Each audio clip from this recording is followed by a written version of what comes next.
सो आज के इस टॉपिक में हम कुछ कवर करने जा रहे हैं HTML DOM के बारे में। तो हमारा टॉपिक रहेगा आज का that is HTML DOM। Other words में इसको इजीली समझाने के लिए मैं बोल सकता हूँ चेंजिंग टेक्स्ट यूजिंग जावास्क्रिप्ट। सो हम जावास्क्रिप्ट की हेल्प से HTML लिखी गई टेक्स्ट को हम बार बार चेंज करने जा रहे हैं। देखते हैं हम कैसे कर सकते हैं ये काम। सो इसके लिए हमें एक टॉपिक की और जरूरत पड़ेगी आईडी सेलेक्टर्स।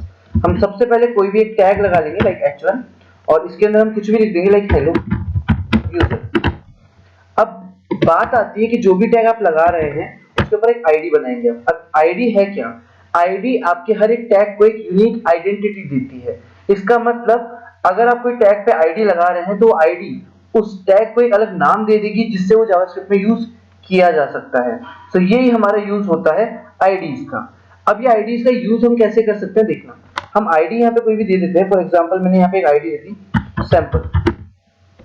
नाउ मैं इसके लिए एक और बटन यहाँ पे बना लूंगा आपके पास। सो मैं यहाँ पे ऊपर जाके एक बटन बना लेता हूँ बटन, और बटन के ऊपर मैं ऑन क्लिक लगा दूंगा। ऑन क्लिक बेसिकली बटन पे क्लिक करने के बाद काम करता है। हमने एक फंक्शन बनाएंगे चेंज टेक्स्ट करके, चेंज टेक्स्ट ये फंक्शन। सो बेसिकली ये सारा काम जो हम करने जा रहे हैं ये काम हम करेंगे हेड के अंदर। हेड के अंदर हम जाके स्क्रिप्ट टैग हमारा लगा लेंगे और स्क्रिप्ट टैग को क्लोज कर देंगे। इसके बाद हमें सबसे पहले एक फंक्शन बनाना है जिस फंक्शन का नाम मैं पहले डिसाइड कर चुका हूँ, जो कि हमारा रहेगा चेंज टेक्स्ट, कुछ इस तरीके से। अब हम क्या करेंगे, सबसे पहले जो हमारी आईडी है उस आईडी को हमें यहाँ पे फेच करना पड़ेगा एक वेरिएबल के लिए। तो हमने एक वेरिएबल बनाया कुछ यहाँ पे और हम उसको फेच कर लेते हैं। कैसे फेच कर सकते हैं, document dot gate element by ID. आप कुछ इस तरीके से टाइप करिए। इससे होगा क्या, आपके HTML के डॉक्यूमेंट में जिसकी भी आईडी, आप यहाँ पे सैंपल लिखते हो, जिसकी भी आईडी सैंपल होगी उसकी वैल्यू ए के अंदर आके सेव हो जाएगी। अब हमें क्या करना है, हमें HTML के अंदर चेंजेस करवाने हैं। तो हम कैसे कर सकते हैं, a dot inner HTML is equal to, मान लीजिए हम यहाँ पे लिख सकते हैं वेलकम टू माय वेबसाइट। तो होगा क्या, वापस से आपको समझाता हूँ।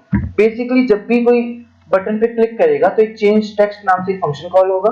हम फंक्शन की कॉलिंग पे पहुंचेंगे यहाँ पे। अब क्या होगा, सबसे पहले वो आईडी गेट करना चाह रहा है सैंपल, मतलब h1। सो ये मान लीजिए आईडी गेट करना मतलब h1 वहां पहुंच चुका है a के अंदर। अब इनर HTML क्या करता है, इनर HTML एक कीवर्ड है जो HTML में कुछ भी चेंजेस करवा सकता है। तो हम a डॉट इनर HTML लिख के जो हेलो यूजर लिखा है उसकी जगह हम welcome to my website change कर देंगे। सेव करेंगे, हम इसे रन करके देखेंगे एक बार। परफेक्ट। सो ओके, मैंने बटन में कुछ लिखा नहीं है तो मैं पहले बटन में जाके कुछ लिख देता हूँ कुछ इस तरीके से। क्लिक किया तो चेंज टेक्स्ट, सेव किया, रिफ्रेश किया। अब जैसे मैं बटन पे क्लिक करूंगा दिख रहा है आप लोगों को वेलकम टू माय वेबसाइट आ चुका है। मैं रिफ्रेश करता हूँ वापस से, वेलकम टू माय वेबसाइट।